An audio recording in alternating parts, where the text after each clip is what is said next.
Welcome and good afternoon, BRAL leaders, to today's session of our Inner Core series. My name is Marina Pretorius, and you may recognize me from previous course sessions. I'm an industrial and organizational psychologist currently working closely with a group human capital team. Last week, we saw tremendous engagements from the group and some really invaluable practical takeaways as a result. So we really want to encourage you today to, again, participate and add your voice and your narrative to the stories that we are going to co-author today. We built today on Tuesday's core series session, but from the perspective of you as a leader. We will be taking a look at the role of leadership in co-authoring organizational narratives. We will unpack the role of our own leadership narratives, look at listening skills for leaders when it comes to organizational narratives, and look at leaders as co-authors of the way things are in an organization. These are big words, and what we mean with that is that we all have a story, and that you as a leader are very powerful in creating and shaping those stories that gets told in our organization. If you were able to join Tuesday's core session, you will recognize Dr. Shanae Swart, a narrative therapist who has been translating the ideas of storytelling and narrative practices within organizations, communities, and individuals from various cultures. She has co-authored or authored a book called Reauthoring the World, the Narrative Lens and Practices for Organizations, Communities, and Individuals. For the last 20 years, she has been exploring how we can take back the pen and reauthor with dignity and beauty our human presence in this world, and very specifically, the power that we have as leaders to do that.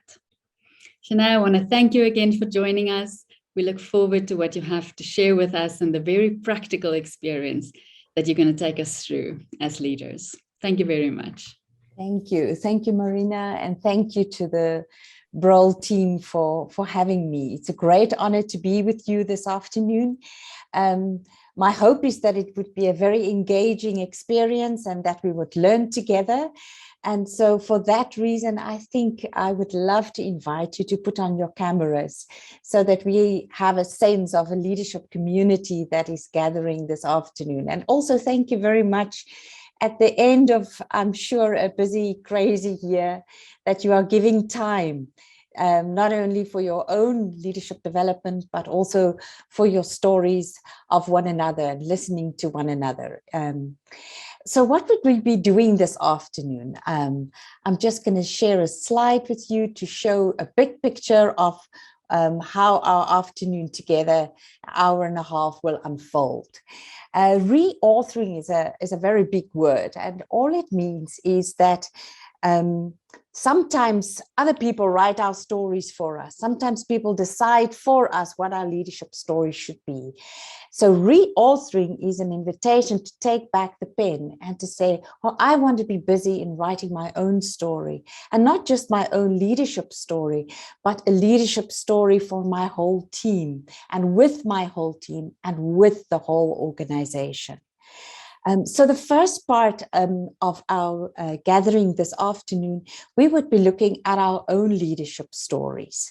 I have worked with leaders in the last 20 years, and often people would say, oh, I don't have a leadership story, which is also a story.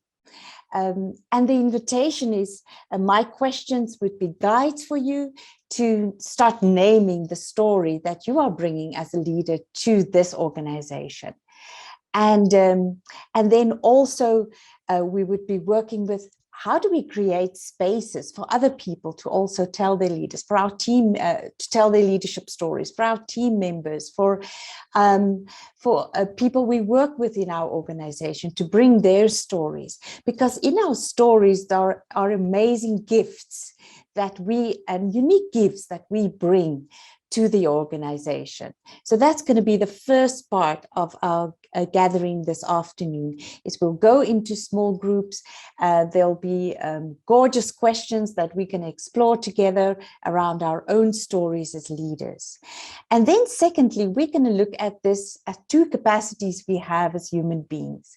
We are meaning makers and we are story makers anyway.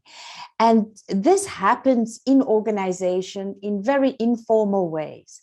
So people see things happening in the organization and they'll be starting to make meaning, saying, oh, so if this happens or that person is moved there or there, what does it mean for us as a team, for my life, for the work that we do, for the organization? So as human beings, we make meaning anyway, and we tell stories anyway. And before the pandemic hit, the last time I worked face-to-face with organizations, they told me the informal stage for these kind of stories were the parking lot.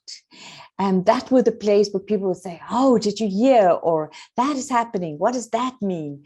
And so if that is happening anyway, people are making meaning of what happened in an organization. How can leaders facilitate the stories that are happening in organizations? How can we ask questions about it?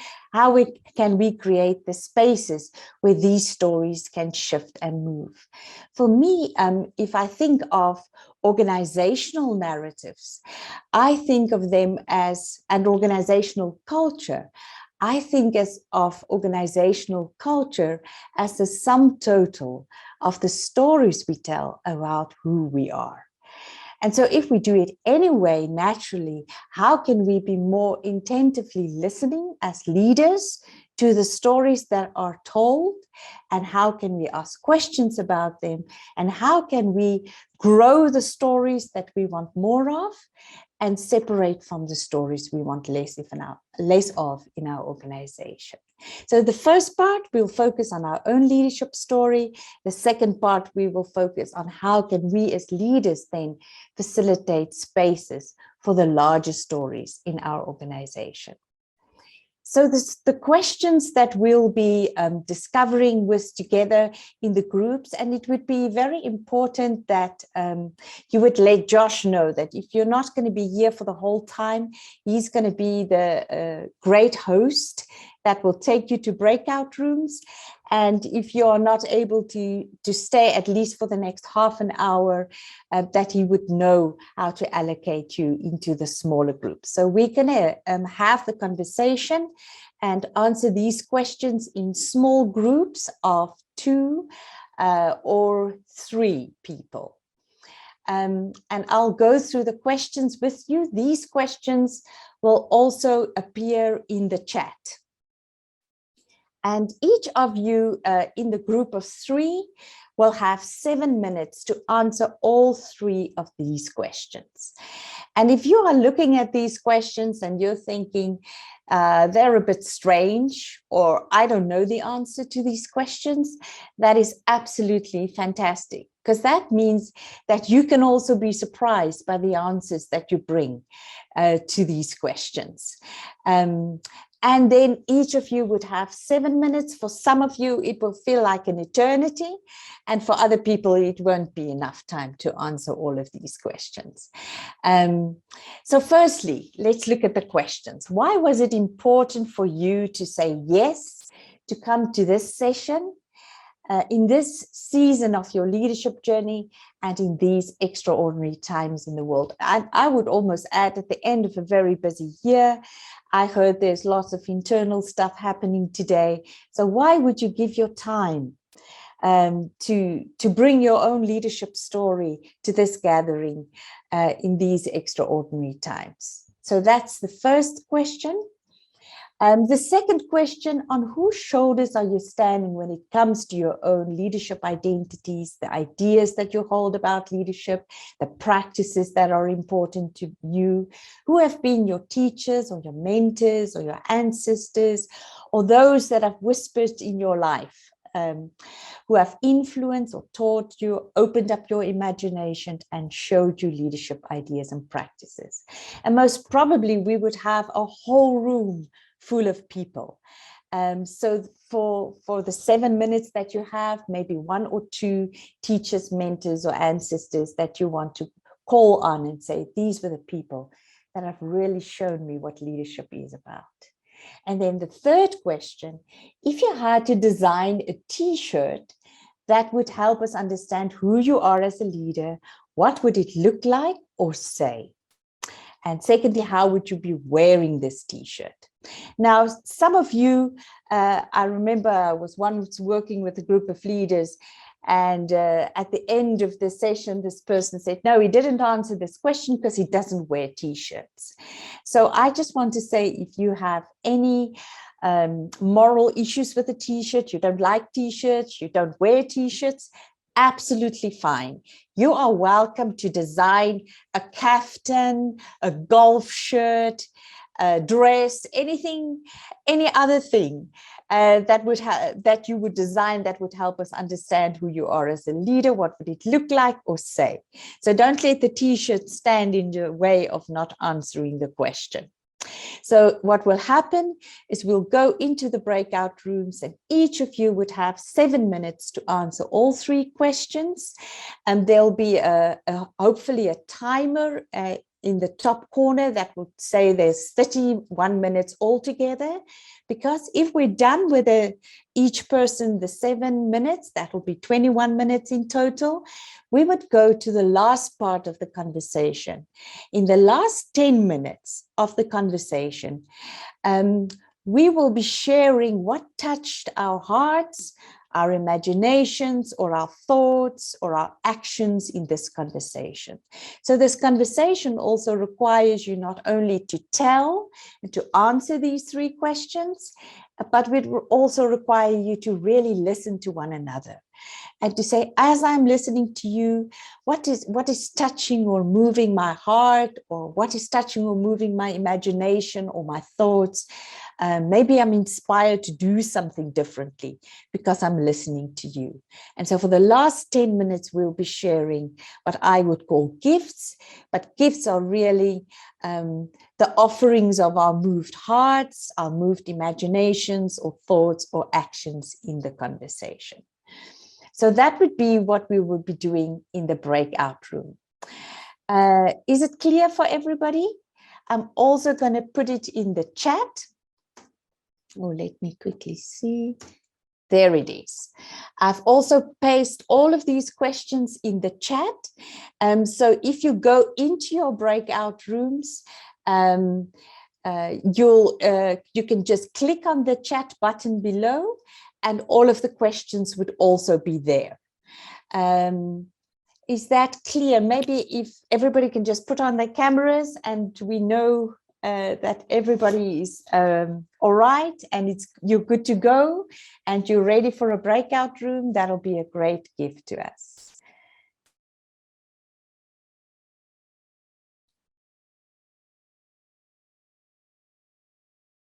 Welcome back, everybody.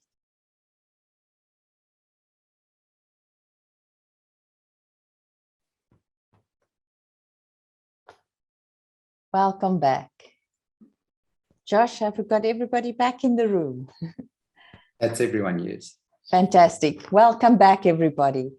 Thank you so much for giving your stories to one another, your time to one another, your ears to one another, so that our stories and leadership stories can be named and spoken. What I want us to do now is just to share a reflection in the chat. I've written the question in the chat. Write your answer to the following reflection. What struck you in this conversation about the leadership stories or identities in your group? And what became clear for you about leadership in this conversation?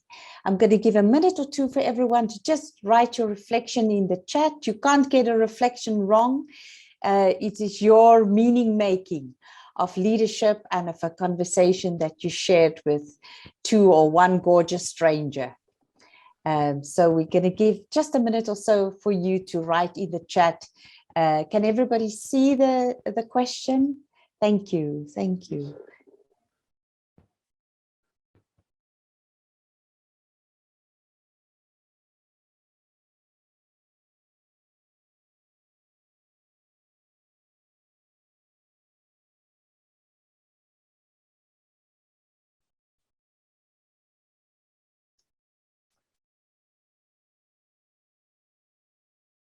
So we're just giving everybody an opportunity to just share their reflection in the chat.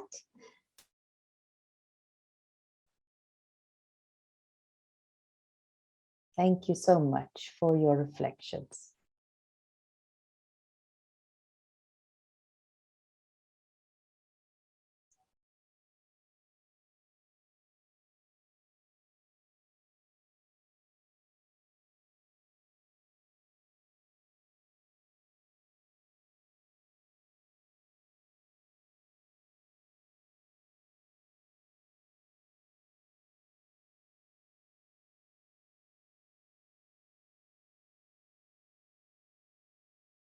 Thank you. Thank you so much.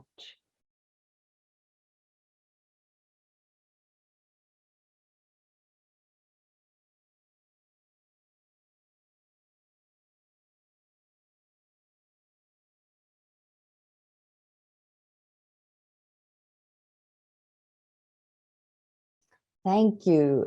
Is there also a two or three of you that would like to share out loud? Maybe you read something in the chat that spoke to you, or there's just too much to say and you can't figure out how to say it in words, in typing it. You can just unmute yourself and share your reflection. Any one of you would like to also share a reflection out loud, or maybe reflect on what you've read others wrote? You can just unmute yourself and start speaking. Thank you. I think what became clear was how we have different mentors and role models in different seasons of our working lives. So for those who've been around as long as I have, you move through different phases of your working life, and different people become important role models and important people that you can lean upon during those times, and it's forever changing. So the flexibility of it all was very stressed and emphasized in our discussion. Thank you, Marion. Wonderful. And this is the beauty of our stories, that as we go through the different seasons of our lives and we go into different roles or with different teams, they all have different infusement into our story. And we are not islands at all. Our stories are always linked in relationship to mentors and those that support us on the way. Anyone else? You can just unmute yourself. What struck you in this conversation, or what did you learn, or what became clear about leadership for you?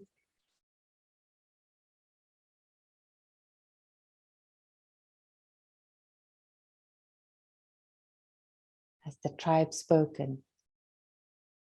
Thank you. Thank you so much for the richness of the reflections in the chat. A great gift also to the collective.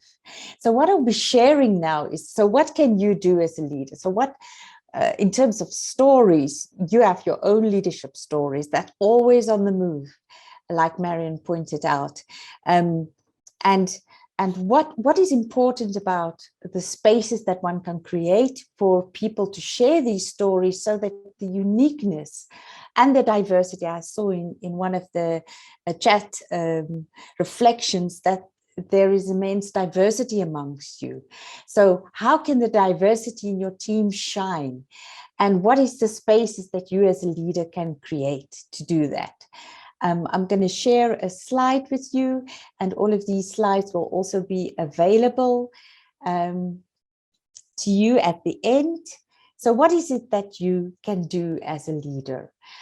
Firstly, is that you can create these spaces, these podiums for dignity. And somebody said what struck them was respect.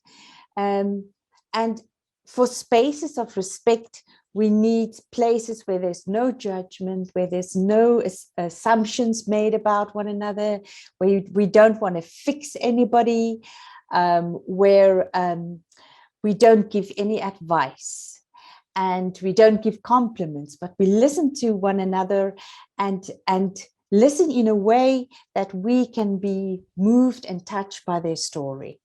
And in that way, their gifts will shine, and the uniqueness that they bring to your team and to the organization will shine. So that's a first place. Leaders have immense power and privilege. And with that power and privilege, you can create spaces where people can bring their stories. And where you can also bring your story as a leader. I remember once I worked with a group of leaders, and after they've listened to one another's stories, they said, the one person stood up and said, well, after listening to these people's different stories, and I also saw in the chat that you have different struggles and you think that you are quite alone, but listening to other people and their struggles, you realize that you're really a team together in all of this. And he said, after listening to this, I can follow any of these people because I've heard their stories. And so that's the first thing that leaders can do, is can create the spaces. You can take these questions. Maybe you can have one question in the beginning of a meeting where people have the opportunity to share their stories, so that the richness of their lives can be known and the uniqueness and gifts that they bring to the organization can be seen. And secondly, as organizations, we also have organizational stories. And because of the privilege of the position that leaders hold, you also have an immense responsibility in terms of the stories that organizations that are told about organizations. And you can also create spaces of dignity and respect where these stories can be named and told. And so, you know, oftentimes people think about stories as things that you tell children before they go to sleep, the once upon a time stories. Or sometimes people think of stories are just lies, they are not real, they don't exist. You know, like the fisherman's stories, the fish was this big, you know, between the eyes. The fisherman would tell the story. So what does organizational stories sound like? You know, they usually begin with, in this organization, we are always doiki, doiki, doiki, and then we can fill in the dots. Or in this organization or this team, we never, in this organization, it's always like this. So leaders have the work to listen to the stories that are being told about the collective. And like I said in the beginning, organizational culture is the sum total of the stories we tell about who we are. So firstly, I believe that leaders are uniquely positioned to listen to organizational narratives and to say, what is being told about us as the Brohl Property Group, and to listen to how people speak and tell the story about the organization. And then you are in the position to ask questions.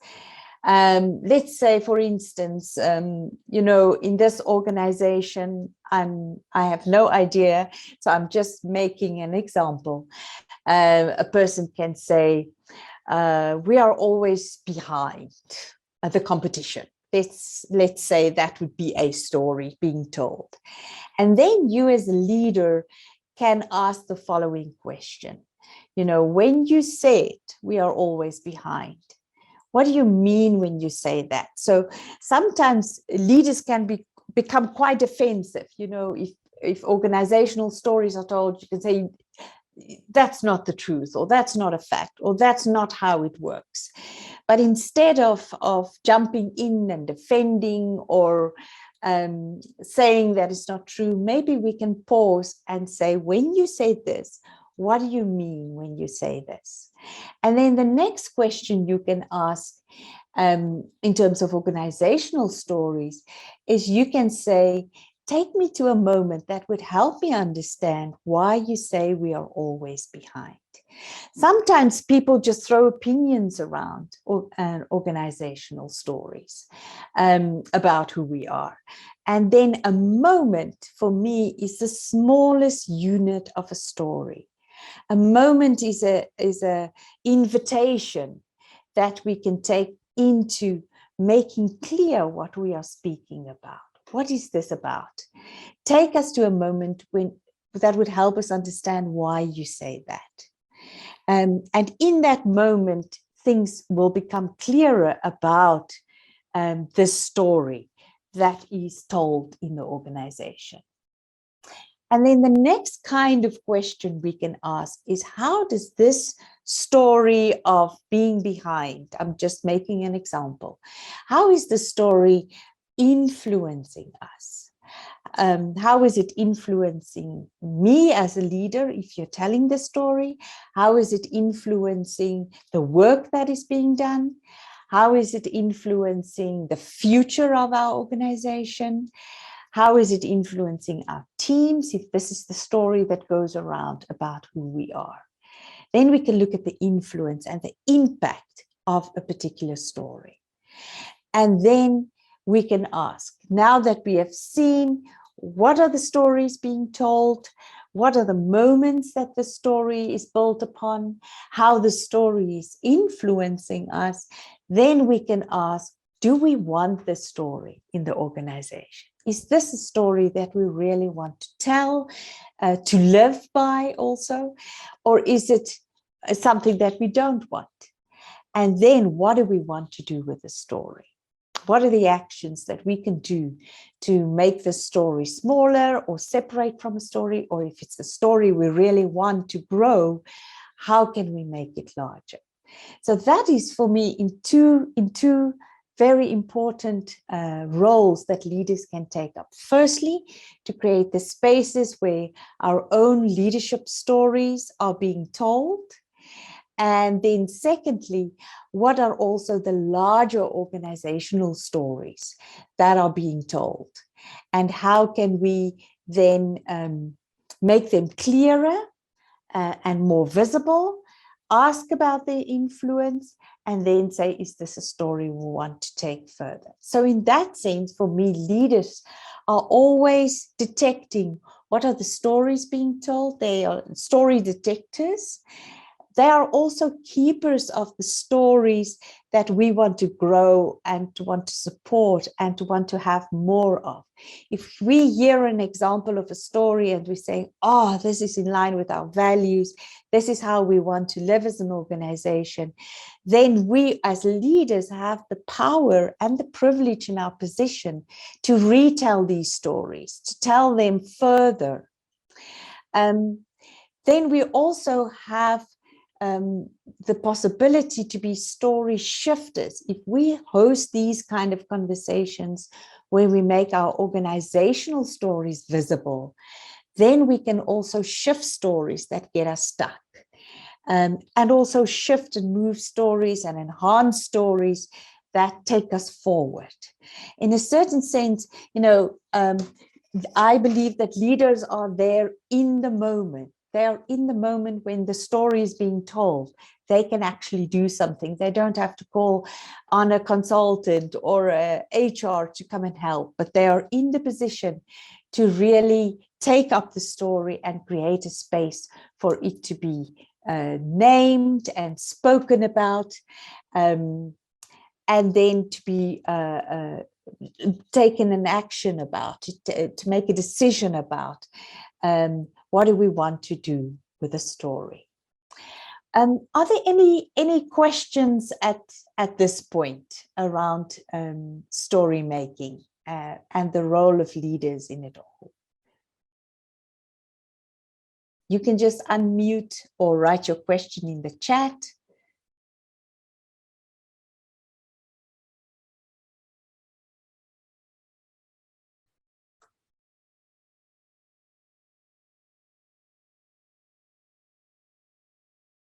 No questions so far. Fantastic. What I want us to do now is to go back, and Josh will take us into smaller groups for a 10-minute conversation all together, and to saying, given all that we've spoken about, our own leadership stories and also the larger organizational story, what is, where does this time together take us? What are the questions we have? Maybe what are the curiosities we hold? And what is maybe something we would like to try with our team? I'm just going to add another question. There we go. All right. Was it clear? Did the questions go with you to the chat, to the breakout room? Thank you, Marion. You're my anchor. All right, so we're going to go back into breakout rooms now. The question is, where did this time together take you? What would you like to try with your team from everything that we've spoken about? And what are the curiosities you hold? And then we'll discuss that when you come back. And Josh, you can take people into groups of 3. Maybe some new people that they haven't spoken with before. And then we'll be back in 10 minutes and take your questions and curiosities and hear. And maybe if we can have a person from each group that can then also share what you spoke about. Maybe you can take notes in the groups of 3, that you come back and also share your insights and curiosities with us. That'll be a great gift.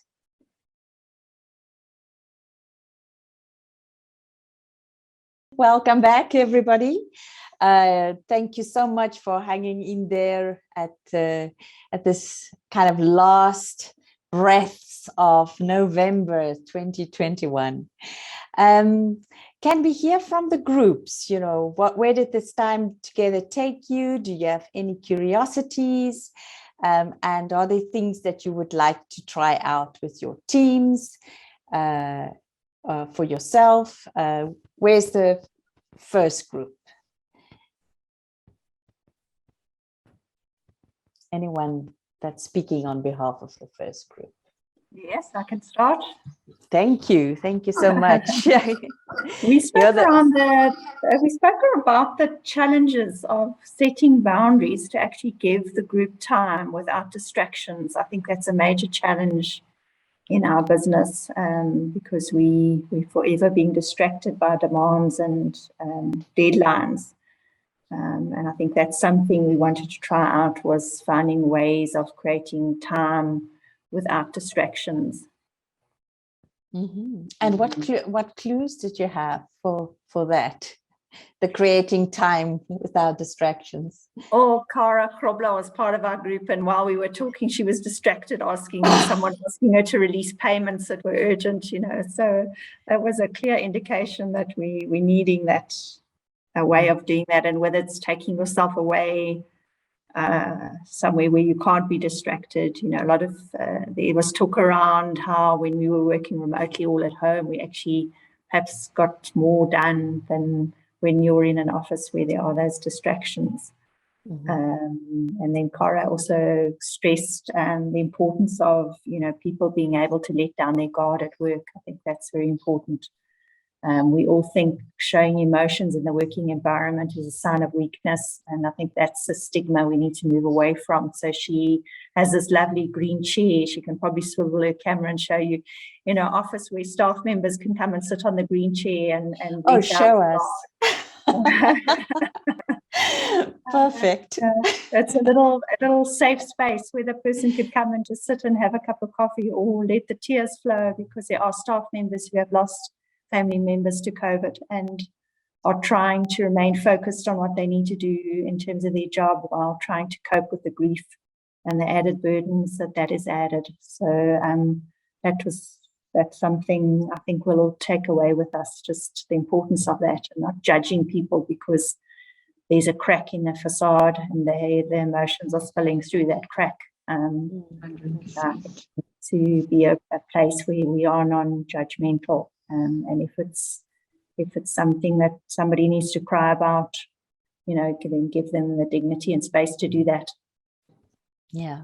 And it's so funny that we have come to this place in the world where tears are kind of, that means somebody needs therapy, and I'm not the one. Tears are human expressions, and they can mean so many things. And if we just allow the space, and I think the other thing that we are afraid of is if the tears come, they'll never stop. And sometimes if you just create the space for them and they are seen and acknowledged, it's all well. Yeah. Yes, thank you. Yeah. Thank you. Thank you, Cara, for the green chair. There's been a couple of leaders that have shown me their special chairs. I have another leader that has a red couch where people can also go and sit, and they know. It's interesting. It's so interesting. So I've got a boardroom in my office, a little table like that as well. You see that? Yeah. Mm-hmm. So it's so interesting that I know instinctively if people come and sit on the green chair, it's completely different to when they sit around when they pull up one of those chairs. Yeah. It is so interesting and then I know it's not. They just need to sit there and have a moment and cry, laugh, moan, unload, whatever. So it's fine. And the dynamics, they know exactly. Even people that doesn't come to my office often and if there's an emotional burden, they'll sit on that soft, big green chair. And if it's business, they'll sit. I think they do it without even realizing. Yeah. And it's like you said, that's a safe space, and it's okay. You're allowed to show emotion. You're allowed to show that you're cross. You're allowed to show that you're excited or sad. It's okay because we're not robots, we're humans, and this is where we spend the most of our day. If you can't trust your colleagues with your emotions, then you've got a problem. Thank you, Cara. Thank you. The next group, what struck you? Any curiosities you have? Anything you would like to try with your team? Gabriel. Well, I think what came out, sorry, I joined a little bit late, but I think what's important for us, we deal with the facilities management part of maintaining facilities. So the COVID in the last 24 months has caused us to think differently, because the services we render is if you're not on site, you cannot perform work, you don't get paid. It's as simple as that. So we didn't have the luxury of actually being off duty, if I might call it that, during the COVID. So we perform a 24/7 service all along. So my team has been on site daily. Mm-hmm. And that's quite stressful because the dynamics of the country has changed economically. And you need to start thinking differently. But what's in an advantage is where we almost tend to work like a typical labor brokers. We now start to self-perform by doing that, because if you look at the regulations and statutory requirements, it was important because we needed to think differently and make sure we comply with the legislation. And we started to self-perform on all our contracts by bringing in our own resources, because if you go through a vetting process and safety requirements, it takes so long, you can't respond effectively. So the damages and loss of income for your tenants is huge if you can't sustain their networks, the infrastructure, and so forth. So for us, there was a big burden on the team from an FM point of view, but the dynamics has changed so much that if you keep encouraging your team to think smarter, you start to grab in on the market availability that's out there by bringing in these self-perform units. So we can see the success rate already on some of the government portfolios we perform. And the tenders opening up to our doors, that Brol is literally creeping into a market that by just thinking smarter by your team members, we are grabbing onto a big portion of the market at this moment in time. And it shows you that we need to think differently. We cannot sit down and have these setbacks, and you need to think on behalf of to optimize space for your clients, so that we now start to encourage government departments to join portfolios through different departments because of the fact that COVID limit your space that you can optimize within office space and the areas that you use. So there's a lot of advantages, but COVID still bring a lot of strain on you. You sit with family members, you need to deal with setbacks, people, loss of life and things like that. So that's a big challenge and you need to be sensitive dealing with it. But by doing and changing our mindset and how we're going with the broad business and FM going forward, we were now fortunate to start to build stronger relationships in these difficult times with your team members, because you're now closer to them, you encourage them, and they can see that the whole team is there as a united team within Brol. Thank you. Thank you, Gabriel. Thank you very much. And next group. See, we still have a little bit more of time.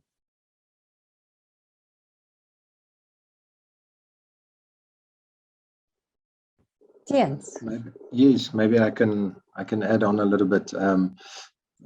I was with Javi in the same session and Nelly and Dorcas, and we were discussing just in our various divisions we are with the challenges we face. And what was for me personally standing out is you need to, how do you get your team creative in terms of the normal run of business in order to survive? Because there were so many changes that took place in this last COVID period that we've had.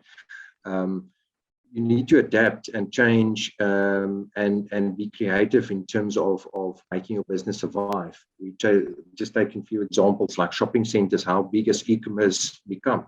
And if you keep a blind eye on it, it will affect your business. So you need to, in a way, think of how you're going to tap into it. Office space, occupier of space, the changes of what the needs are with the current your employees coming to office. They've got different needs now. I'm just thinking, I was yesterday at the office, you're having Skype or Zoom meetings. A person next to you is in the same meeting and there's echo. So there's a lot of changes that came about very quickly.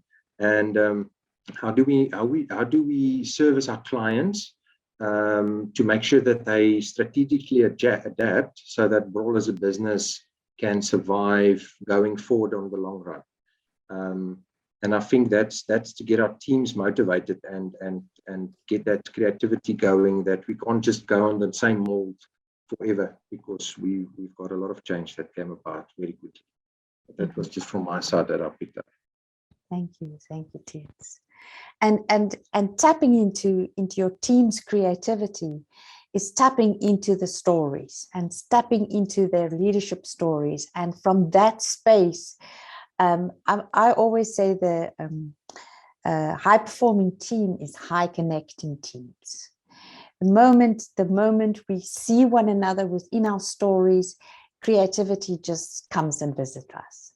And from our stories, what are the unique gifts that we bring from the different stories that we hold?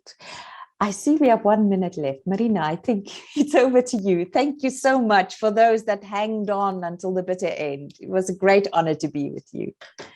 Sinead, it was definitely not a bitter end. I think here at the end, we are pulling things together, because I actually want to use what Javi and Tiens both shared and say, if I could make that practical to answer Tiens' question on how do we get our team more productive, it is to, at your next meeting, on your team meeting, ask the group, please tell a story, everyone, please tell one story of how we solved a client's problem in a creative way. Because then people are going to go back into their memories and they are going to share from their perspective. And in that process, to link on to what Shania said, you're going to give them a voice. They are going to feel seen and heard. They are going to feel connected and safe in the group. And that is going to unleash creativity. If you joined us in a number of the previous sessions that we did, it's all about brain safety that you have to create before creativity can step forward. So if you want creativity, what we discussed today and on Tuesday was how to use stories to create that for your team. So try that out in your team. If you want them to solve something or you want them to do something, maybe start with one session, say, let's tell stories about how that was done in the past or how you've seen that play out, so that it can create the stimulation and the safety and the connectedness in the team. Javi, yes. Marina, can I please say something? In this difficult time, we managed to take one of the big government portfolios in a building that they occupy, and we managed to get their green plaque back for the green building status in a very difficult economical time. And there's a special award function that happened this tomorrow, especially with that. And then also we managed to bring up 48 community people that forms part of our EWSP program. We're in this time taking community people and give them work opportunities and develop and train them. And we got a special award session for them as well, where the community leaders and leaders of government is going to be in, to show that, yes, we know the economy is down and out, but we can still make the changes, and we can still build trust in what we do, and you can build on people and capacity. And I mean, we showcase now that, listen, Brol can make a difference in the community, and we can build up the government portfolios. Yes, so it's something to be proud Beautiful of. Story to be retold and retold, so that can become Exactly. stronger and stronger identity within Brol, right? Wonderful. Thank you, Gabriel. Colleagues, I think you've heard good examples, and I really hope that today was a time where you could sit back and reflect on your own stories and the impact that it had on your leadership. In our way that we think about leadership and the way that we designed this Inner Course series was to say, let's provide a space and time for leaders to pause and to make time to think about their leadership and the impact that the topic is having on them, and then try and equip them with how they can use it in their teams. And I really hope that was such a space for you today. Shanae, I want to thank you for facilitating this space for us and making it available to us, and also your wisdom. And again, just the way that you show up and create this space for us to now have stories as a tool in our toolkit to use. Thank you. Well, I'm looking forward to forthcoming attractions from all the stories that you want to grow in Brol. Yeah, like we always say, we're in this together, although we are apart. And thank you very much for gifting us with your time in this afternoon. Take care.